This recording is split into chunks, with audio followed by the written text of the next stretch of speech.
बयान किया जाता है कि एक बादशाह शिकार के लिए जंगल की ओर निकला हुआ था।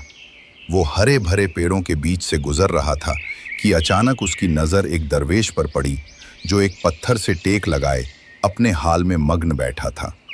बादशाह उसके बिल्कुल पास से गुजरा, लेकिन दरवेश ने नज़र उठाकर भी नहीं देखा। ये बेपरवाही बादशाह को बहुत नागवार गुजरी। गुस्से से उसने अपने वजीर से कहा, ये भिखारी भी जानवरों की तरह होते हैं, इन्हें ज़रा सा भी अदब आदर का ख्याल नहीं।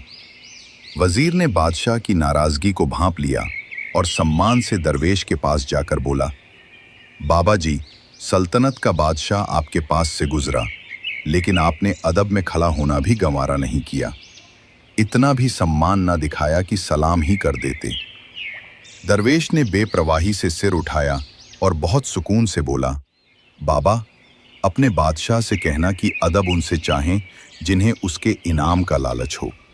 हम जैसे दरवेशों का काम बादशाहों का ध्यान रखना नहीं होता, बल्कि बादशाहों का काम है कि वो हमारी हिफाजत करें।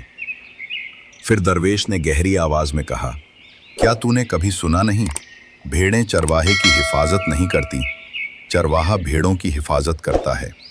और ये भी याद रख, बादशाही हमेशा नहीं रहती। मौत के बाद बादशाह और फकीर बराबर हो जाते हैं। कब्र खोल कर देख लो तो पहचान नहीं सकोगे कि ये हड्डियां किस शान वाले की थीं, बादशाह की या फकीर की। वजीर ने ये सारी बातें जाकर बादशाह को सुनाई। बादशाह के दिल पर गहरा असर हुआ।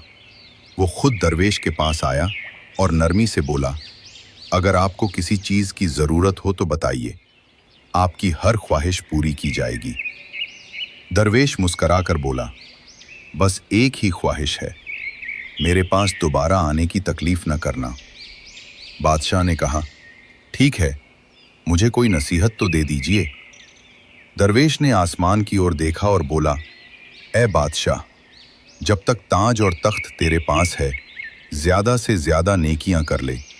ये ताज, ये तख्त तेरा हमेशा साथ नहीं देगा। जिस तरह तुझे मिला उसी तरह तेरे बाद किसी और का हो जाएगा। इस हिकायत में हज़रत सादी हमें सिखाते हैं कि लालच छोड़ देने से दिल मुतमईन हो जाता है। ईमान की ताकत इंसान को बादशाहों के सामने भी निडर कर देती है। और याद रख, आखिरत में इंसान के साथ सिर्फ उसकी नेकियां जाती हैं।